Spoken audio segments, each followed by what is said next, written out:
नमस्कार विद्यार्थियों और साथियों को, आप सभी लोगों को जय हिंद, वंदे मातरम। दीपक लक्ष्य एजुकेशनल चैनल के ऊपर मैं दीपक सिंह आप सभी लोगों का बहुत बहुत हार्दिक स्वागत, वंदन और अभिनंदन करता हूं। आप सभी के बीच में हम पुनः उपस्थित हैं आज के खूबसूरत सेशन को लेकर, जो कि अनिवार्य संस्कृत भाग के ऊपर आधारित है, जहां से हिंदी साहित्य की भारतवर्ष की समस्त परीक्षाओं में प्रश्न बनते हैं और आप सभी लोगों की भी आने वाली परीक्षाओं में हूबहू प्रश्न यहां से टकराने वाले हैं। तो आप सभी लोग एक बार कक्षा को लाइक, कमेंट कर शेयर कर दीजिए और सेशन को पूरा वॉच करिएगा। हम शुरुआत करते हैं आज के महत्वपूर्ण प्रश्न के साथ में। सीता स्थाल्याम तांडुलान ओदनम पचति इत्यत्र केन सूत्रेण सिद्धयति। यानी जो ये वाक्य दिया गया है, सीता स्थाल्याम तांडुलान ओदनम पचति इत्यत्र, माने यह है किस सूत्र से सिद्ध किया गया है। सप्तम्य अधिकरणे च यतश्च निर्धारणम भुवः प्रभवः षष्ठी शेषे। तो इसका उत्तर क्या होगा विद्यार्थियों? सीता स्थाल्याम तंडुलान ओदनम पचति, यह जो है सप्तम्य अधिकरणे च यानी कि विकल्प ए उत्तर होगा। इसी सूत्र के द्वारा इस वाक्य को सिद्ध किया गया है। हम सभी लोग आगे बढ़ चलते हैं। क्रिया के आधार अथवा विषय को अधिकरण कहते हैं, यानी क्रिया के आधार अथवा विषय को अधिकरण कहा जाता है। जिस स्थान पर कोई कार्य संपन्न होता है उसे आधार कहते हैं। अधिकरण में सप्तमी विभक्ति होती है, इसीलिए भात पकाने का स्थान स्थाली है और इसलिए स्थाली में सप्तमी विभक्ति होकर स्थाल्याम जो है रूप बना हुआ है। आपका अगला क्वेश्चन है, क्रोशम कुटिला नदी इत्यस्मिन् द्वितीया भवति। यानी नदी कोशों तक लंबी है, इसमें द्वितीया है, किस सूत्र से है? कालाध्वनोरत्यंत संयोगे इति सूत्रेण, साधकतम करणम इति सूत्रेण, कर्तिकर्णयोस्तृतीया इति सूत्रेण, कर्तुरीप्सतमम कर्म इति सूत्रेण। तो क्रोशम कुटिला नदी इत्यस्मिन् द्वितीया, यानी इसमें किस प्रकार है, किस सूत्र के द्वारा है? तो आपका उत्तर क्या होगा? विकल्प ए कालाध्वनोरत्यंत संयोगे, अर्थात जहाँ पर कोई वस्तु लंबी दूरी तक तय करती है तो वहाँ पर क्या है? द्वितीया विभक्ति इसी सूत्र के द्वारा हो जाएगी। नदी जो है कोशों तक बढ़ी हुई है। फिर क्या है? जब कोई कार्य कुछ समय तक लगातार किया जाए तो प्रकृत सूत्र से उस कालवाची एवं मार्गवाची पदों में द्वितीया विभक्ति होती है। किसमें? कालवाची और मार्गवाची। फिर आप सभी का अगला क्वेश्चन है, उद्यानम गत्वा अधिकारिणं पृष्ट्वा वृक्षं चिनोति फलानि इत्यस्मिन् वाक्ये अकथितं कर्म किम् अस्ति? उद्यानम, वृक्षम, फलानि, अधिकारिणम। तो विद्यार्थियों, उद्यानम गत्वा अधिकारिणं पृष्ट्वा वृक्षम वचिनोति फलानि इत्यस्मिन् वाक्ये अकथितम कर्म, यानी अकथित कर्म किसमें है? विकल्प बी वृक्षम शब्द में। इस वाक्य में अकथित यानी कि गौड़ वृक्ष, गौड़ कर्म क्या है? वृक्षम है। इस वाक्य में अकथितम च सूत्र के आधार पर वृक्षम गौड़ कर्म तथा फलान इसमें जो है प्रधान कर्म है। उसके उपरांत आपका अगला क्वेश्चन है, देवदत्ताय रोचते मोदकः स्वदते च अपूपः उपर्युक्त वाक्ये प्रीयमाणः कः वर्तते। यानी देवदत्त को रोचते मोदकः, मोदक माने होता लड्डू, अच्छा लगता है। तो उपर्युक्त वाक्य प्रीयमाणः का, यानी जो है प्रिय क्या है? मोदकः, देवदत्तः, अपूपः, स्वदते। तो देवदत्ताय रोचते मोदकः स्वदत्ते च अपूपः उपयुक्त वाक्य प्रीयमाणः क्या है? देवदत्तः। फिर जो है इस वाक्य में प्रीयमाण का अर्थ होता है विद्यार्थियों प्रसन्न होने वाला। क्या होता है? प्रसन्न होने वाला देवदत्त है। और रुच्यार्थानाम प्रीयमाणः सूत्र के आधार पर रुच धातु तथा इसके समान धातु के योग में प्रीयमाण अर्थात प्रसन्न होने वाली की संप्रदान संज्ञा होती है। अतः प्रीयमाण देवदत्त की संप्रदान संज्ञा तथा संप्रदान चतुर्थी सूत्र से चतुर्थी विभक्ति होकर ये देवदत्ताय रूप इसका बना हुआ है। उसके बाद में आप सभी लोगों का अगला क्वेश्चन है, अरण्यगतः वृक्षे स्थितः अपि चोरं दृष्ट्वा व्याघ्रात् विभेति अस्मिन् वाक्ये कस्य कारक सूत्रस्य प्रवृत्ति रस्ति? अपादाने पंचमी जुगुप्सा विराम प्रमादार्थानाम उपसंख्यानम भीत्रार्थानाम भय हेतु वारणार्थानाम ईप्सितः। अरण्यगतः यानी जंगल में गए, वृक्षे स्थिता वृक्षों के बीच में, चोरों को देश अपि चोरम दृष्ट्वा व्याघ्रात यानी क्या है? चोर व्याघ्र को देख करके भागने की कोशिश करते हैं।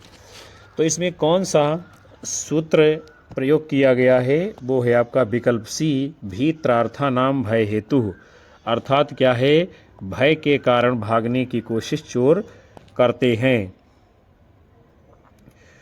फिर विद्यार्थियों भीत्रार्थानाम भय हेतु, भय और त्राण अर्थ वाली धातुओं के योग में भय के कारण अर्थात जिससे भय अथवा जिससे रक्षा हो उसकी अपादान संज्ञा होती है। जैसे कि चोरात बिभेति, चोरात त्रायते। फिर आप सभी लोगों का अगला क्वेश्चन है, ग्रामस्य निकटम गहन वनम अस्ति तत्र निवसन्ति ते लुण्ठका अस्मिन् वाक्ये प्रवृत्तम सूत्रम अस्ति। यानी इस वाक्य में कौन सा सूत्र है? षष्ठी शेषे षष्ठी हेतु प्रयोगे षष्ठयत प्रयत्नेन दूरांतिकार्थे षष्ठन्यतरस्याम। तो ग्रामस्य निकटम गहन वनम अस्ति, ग्राम के समीप जो है बहुत घने वन है। तत्र निवसन्ति ते लुण्ठका, वहाँ पर लुण्ठक निवास करते हैं। तो इसमें कौन सा सूत्र है? विकल्प डी, दूरांतिकार्थे षष्ठन्यतरस्याम। अर्थात क्या है? दूर तथा अंतिक यानी कि दूर तथा अंतिक अर्थ वाले शब्दों के योग में विकल्प से षष्ठी विभक्ति होती है, पक्ष में पंचमी विभक्ति होती है। जैसे दूरम निकटम ग्रामस्य ग्रामाद् वा। उसके बाद में आप सभी लोगों का अगला क्वेश्चन है, सहयुक्ते प्रधाने सूत्राणनेन अप्रधाने विभक्ति विधीयते। क्या है? सहयुक्ते अप्रधाने सूत्रेण अनेन अप्रधाने विभक्ति विधीयते। द्वितीया विभक्ति, प्रथमा विभक्ति, तृतीया विभक्ति, चतुर्थी विभक्ति। तो सहयुक्ते अप्रधाने सूत्र में यानी अप्रधान में कौन सी विभक्ति होगी विद्यार्थियों? तो आपका उत्तर क्या होगा? विकल्प सी, तृतीया विभक्ति। आगे बढ़ते हैं हम लोग। यानी सहयुक्ते प्रधाने ये तो आपका सूत्र हो गया। सह माने होता है साथ के योग में, अप्रधान कारक जो होगा उसमें तृतीया विभक्ति होती। जैसे कि राम के साथ सीता वन जाती है, तो क्या बनेगा? रामेण सह सीता वनम गच्छन्ति। इस वाक्य में राम जो है अप्रधान करता है, अर्थात इसमें तृतीया विभक्ति होगी। आपका अगला क्वेश्चन है, सुधाम क्षीर निधिम मथनाति रेखांकित पदस्य कर्म संज्ञा विधायकम सूत्रम अस्ति।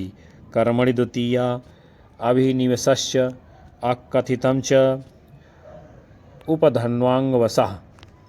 तो सुधाम क्षीर निधिम मथनाति, सुधा जो है क्षीर निधि को मथती है। तो इसमें क्या है? कर्म संज्ञा किसमें है?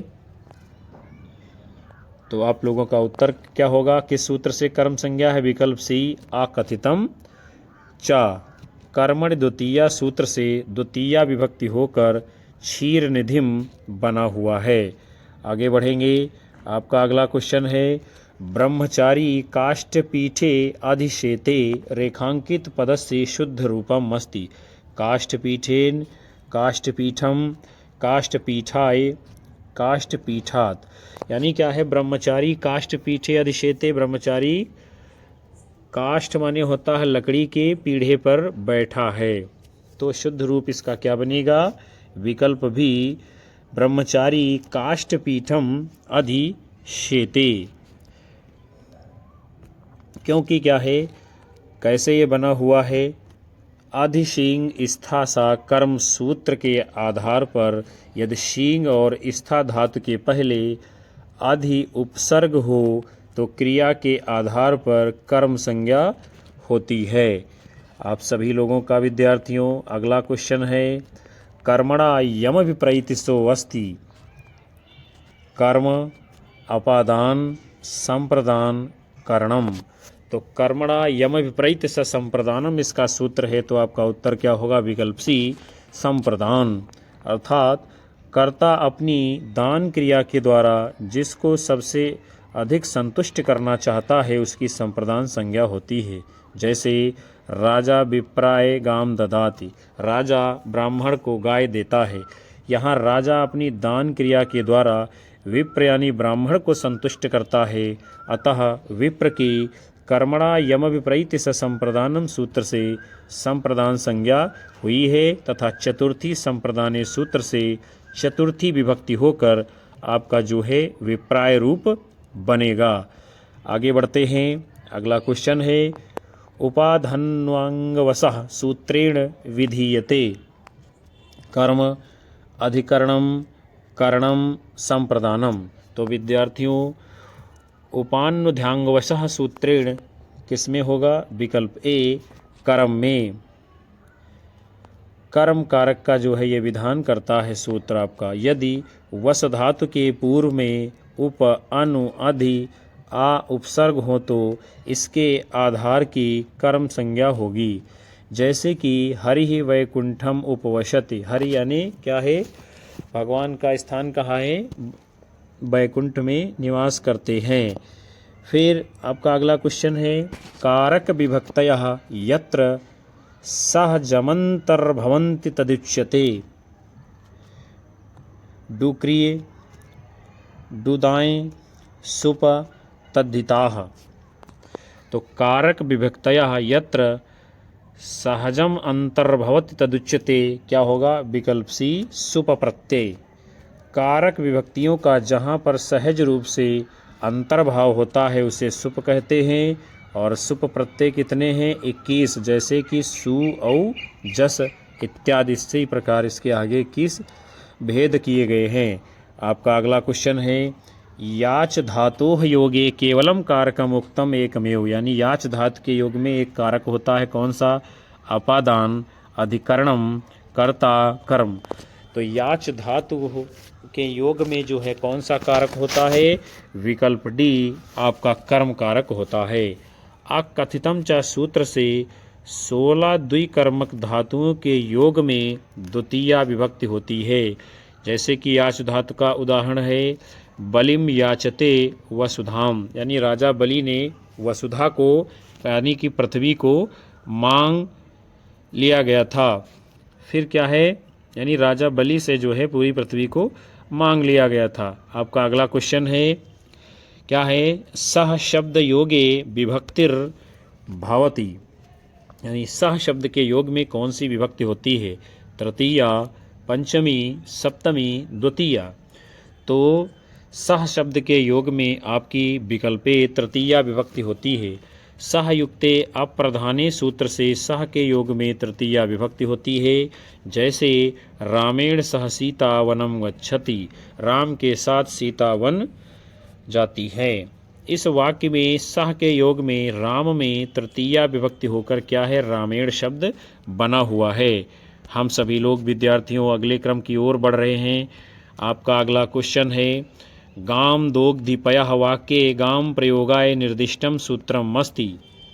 क्या होगा सूत्र इसमें, कर्मणि द्वितीया, कर्तुरीप्सितमं कर्म तथा युक्तम च अनीप्सितम आकथितम च।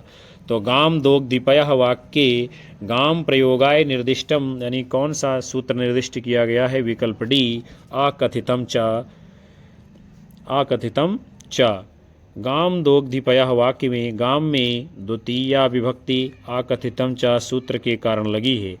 गाम दोग्धिपयः इस वाक्य में दुह कर्म धातु के योग में आकथितम च सूत्र से गो की कर्म संज्ञा हुई है तथा कर्मणि द्वितीया सूत्र से द्वितीया विभक्ति लगकर जो है गाम शब्द बना हुआ है। उसके बाद में विद्यार्थियों आप सभी लोगों का अगला क्वेश्चन है गुरवे नमः वाक्ये चतुर्थी प्रयोगस्य सूत्रम अस्ति। यानी इसमें चतुर्थी का प्रयोग किस सूत्र के द्वारा गुरवे नमः में हुआ है। नमः स्वस्ति योगे अपि, नमो नम ईश्वराय, नमः स्वस्ति स्वाहा स्वधा अलम व षट योगांच, क्रियार्थो उपपदस्य च कर्मणि स्थानिनः। तो गुरवे नमः में कौन से सूत्र से चतुर्थी है? विकल्प सी आपका उत्तर होगा नमः स्वस्ति स्वाहा स्वधा अलम व षट योगांच, अर्थात इनके योग में चतुर्थी विभक्ति होती है और चतुर्थी विभक्ति होकर के जो है आपका गुरवे शब्द बना हुआ है। फिर आप सभी लोगों का अगला क्वेश्चन है येनांग विकारः सूत्रात् सिद्धयति। यानी अंग विकार वाला सूत्र कौन सा है, किस वाक्य में लगा हुआ है? आक्षणा काणः, आच्छिकाणम, काणास्याक्षी, काणायाक्षी। तो येनांग विकारः सूत्रात् किसमें है? अक्षणा काणः। अक्षणा काणः मतलब वो नेत्र से काना है। अंगी के जिस अंग में विकार उत्पन्न हो उस अंग भूत में क्या है? तृतीया विभक्ति होती। यानी नेत्र से काना है तो नेत्रों में तृतीया विभक्ति होगी।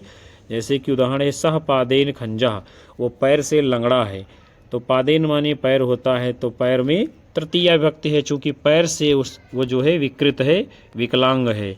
आपका अगला क्वेश्चन है कर्मवाच्य और भाववाच्य के कर्ता में कौन सी विभक्ति प्रयुक्त होती है? प्रथमा, द्वितीया, तृतीया, चतुर्थी।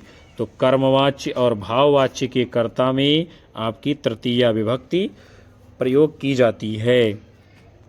कर्मवाच्य बनाते समय कर्ता में तृतीया, कर्म में प्रथमा विभक्ति एवं क्रिया कर्म के अनुसार होती है तथा भाववाच्य के कर्ता में तृतीया विभक्ति, क्रिया सदैव प्रथम पुरुष एक वचन में रहती है। किसमें?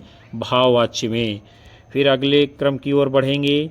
आपका क्वेश्चन है किस अर्थ में प्रथमा विभक्ति नहीं होती है? प्रातिपदिकार्थ, लिंग, हेतु, परिमाण। तो इनमें से जिसमें प्रथमा विभक्ति नहीं होगी विद्यार्थियों आपका उत्तर होगा विकल्प सी। और प्रातिपदिकार्थ, लिंग, परिमाण, वचन मात्रे प्रथमा ये शब्द जहाँ पर आएगा वहाँ पर प्रथमा विभक्ति होगी, क्योंकि इसका सूत्र है प्रातिपादिकार्थ, लिंग, परिमाण, वचन मात्रे प्रथमा। ये सब में क्या है? प्रथमा ही रहेगी। और हेतु का अर्थ है षष्ठी विभक्ति से लिया गया है, जिससे कहा जाता है षष्ठी हेतु। उसके बाद में आपका अगला क्वेश्चन है यतश्च निर्धारणम किन विभक्तियों का विधायक सूत्र है? यानी प्रथमा तृतीया, पंचमी सप्तमी, षष्ठी सप्तमी, चतुर्थी द्वितीया। यानी क्या है? जहाँ पर समूह में से किसी का निर्धारण किया जाता है वहाँ पर कौन कौन सी विभक्ति होती है? आप सभी लोगों को विद्यार्थियों अपना उत्तर करना है। तो यदि आप सभी ने उत्तर दिया है विकल्प सी षष्ठी और सप्तमी, यतश्च निर्धारणम, जहाँ पर किसी को श्रेष्ठ बताया जाता है, किसी का निर्धारण किया जाता है, वहाँ पर षष्ठी और सप्तमी विभक्ति का प्रयोग होता है। यानी अभी हमने आपको ऊपर बताया भी था, वही चीज़ यहाँ नीचे भी व्याख्या में है। जब समूह में से किसी की तुलना की जाए, उसका निर्धारण किया जाए, वहाँ षष्ठी सप्तमी होती है। जैसे कि कवि नाम कालिदासः श्रेष्ठा, यानी कवियों में कालिदास श्रेष्ठ हैं। गवाम गोषु कृष्णाचीरा, यानी क्या है? गायों का दूध जो है अमृत माना जाता है। गवाम गोष कृष्णावाचीरा, गायों में जो कृष्णा है उसका दूध बहुत अच्छा है। फिर आप सभी का जो है अगला क्वेश्चन है शुद्धम वाक्यम मस्ति, यानी इनमें से शुद्ध वाक्य कौन सा है?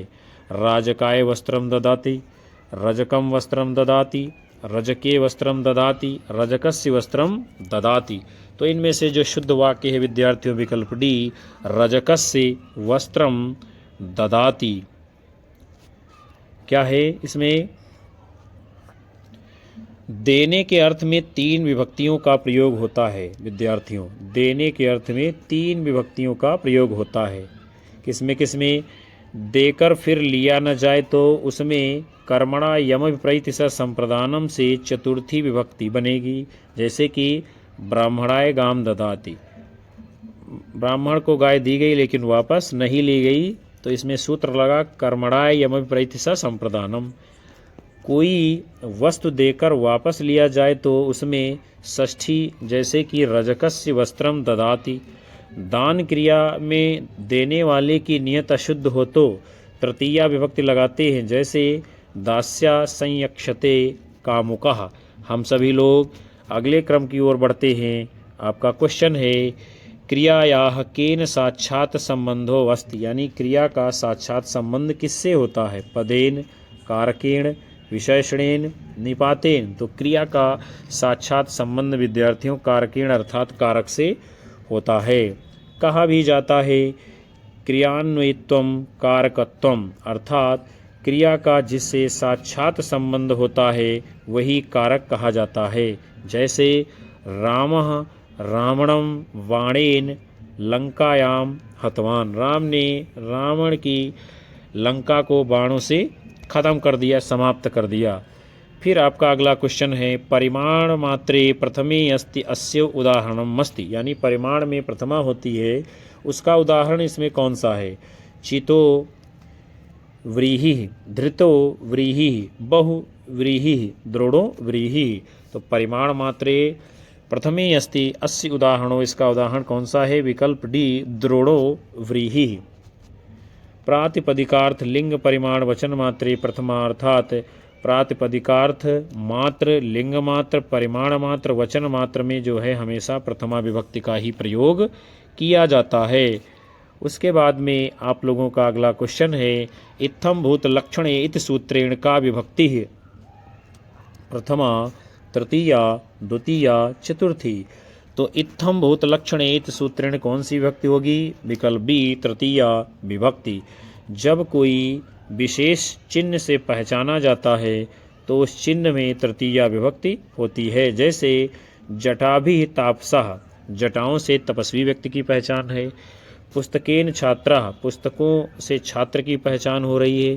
चंदनेन पंडिता, चंदन लगा हुआ है तो पंडित की पहचान हो रही है।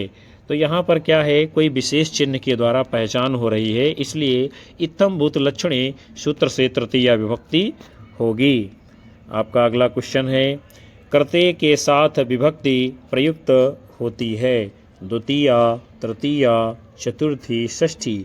तो कर्ते के साथ में जो है विद्यार्थियों षष्ठी विभक्ति का प्रयोग किया जाता है। जैसे भ्रमणस्य कृते, यानी घूमने के लिए, पठनस्य कृते, पढ़ने के लिए। तो इनमें सब में क्या है? षष्ठी विभक्ति का प्रयोग किया गया है। आपका अगला क्वेश्चन है विद्यार्थियों धिक के योग में कौन सी विभक्ति होती है? धिक माने होता है विद्यार्थियों धिक्कार करना। जैसे आप कहते हैं तुम्हारे ऊपर धिक्कार है। षष्ठी, पंचमी, तृतीया, द्वितीया। तो धिक के योग में विद्यार्थियों कौन सी विभक्ति होती है? तो आपका उत्तर होगा विकल्प डी द्वितीया विभक्ति का प्रयोग जो है धिक के योग में किया जाता है। उभयतः, सर्वतः, धिक, ऊपर्युपरि, अधोअधः तथा अध्यधि शब्दों का संयोग हो वहाँ पर द्वितीया विभक्ति होती है। कहाँ कहाँ? उभयतः, सर्वतः, धिक, ऊपर्युपरि, अधोअधः तथा अध्यधि शब्दों में जहाँ संयोग होता है वहाँ द्वितीया विभक्ति होती है। सह युक्ते अप्रधाने, यानी सह अर्थेन युक्ते अप्रधाने तृतीया स्यात्, सह के साथ तथा इसका अर्थ बताने वाले साकम, साधर्म, समम शब्दों के योग में अप्रधान कारक में तृतीया विभक्ति होती है। फिर अगला सूत्र है साधकतम करणम, क्रिया सिद्धौ प्रकृष्टोपकारकम करण संज्ञम स्यात्। क्रिया की सिद्धि में जो कारक सर्वाधिक सहायक होता है उसे करण कारक कहते हैं। फिर आपका अगला सूत्र है कर्तृकरणयोस् तृतीया, अनभिहिते कर्तरि कारणे च तृतीया स्यात्। यानी रामेण बाणेन हतो बाली, अर्थात राम ने बाण से बाली को मारा, तो इसमें कर्त कर्णयोस तृतीया सूत्र का प्रयोग किया गया है। उसके बाद में विद्यार्थियों आप सभी लोगों का अगला क्वेश्चन है, रामः गृहम अधितिष्ठति में गृह शब्द की कर्म संज्ञा किस सूत्र से हुई है? कालाध्वनोरत्यंत संयोगे आकथितम च अधिशिंग स्थासा कर्म सहयुक्ते अप्रधाने। तो रामः गृहम अधितिष्ठत में ग्रह शब्द की कर्म संज्ञा जिस सूत्र से हुई है उसका नाम है विकल्प सी अधिशिंग स्थासा कर्म। हम लोग आगे देखते हैं, यानी यदि शिंग माने होता है सोना, स्था माने होता है ठहरना, आस माने होता है बैठना, धातुओं से पहले यदि अधि उपसर्ग आएगा तो इनके आधार में यानी द्वितीय विभक्ति का प्रयोग किया जाएगा। फिर विद्यार्थियों आप सभी लोगों का अगला क्वेश्चन है, क्या है? मास मास्ते रेखांकित पदों में कौन सी विभक्ति है? प्रथमा विभक्ति, द्वितीय विभक्ति, तृतीय विभक्ति, चतुर्थी विभक्ति। तो मास मास्ते रेखांकित पद में कौन सी विभक्ति है? विकल्प बी द्वितीय विभक्ति। मासम काल व्यंजक है, यानी मासम का मतलब यहाँ पर महीने से है, महीना मतलब समय से है, समय मतलब काल व्यंजक है। समय यानी कि काल व्यंजक होने के कारण अकर्मक धातुभिर्योगे देशः कालो भवो गंतव्यो अध्वा च कर्म संज्ञक इति वाच्यम वाच्य से मासम में कर्म संज्ञा होकर द्वितीय विभक्ति का प्रयोग किया गया है मास मास्ते पद में। तो प्रिय विद्यार्थियों आज के इस बहुत महत्वपूर्ण सेशन को हम यहीं पर विराम देते हैं, जो कि आपके हिंदी के अंतर्गत आने वाली अनिवार्य संस्कृत भाग के ऊपर आधारित था। हमें उम्मीद है कि ये सेशन आपको ज़रूर पसंद आएगा। कक्षा को लाइक करिए, कमेंट करिए, शेयर करिए। हम लगातार आपकी मांग के अनुसार जो है आपकी परीक्षा के अनुसार कक्षाएं दे रहे हैं, और अपने अधिकतम साथी मित्रों को हमारे चैनल से जोड़ते रहिए। यही हमारा मनोबल बढ़ाता है, ऊर्जा प्रदान करता है, जिसके कारण हम आप सभी लोगों को महत्वपूर्ण प्रश्नों की श्रृंखला लगातार दे पा रहे हैं। मिलेंगे आप सभी लोगों को पुनः से अगले सेशन में एक नई ऊर्जा के साथ। तब तक के लिए आप सभी लोगों को नमस्कार, जय हिंद, वंदे मातरम, बाय बाय, शुभ रात्रि।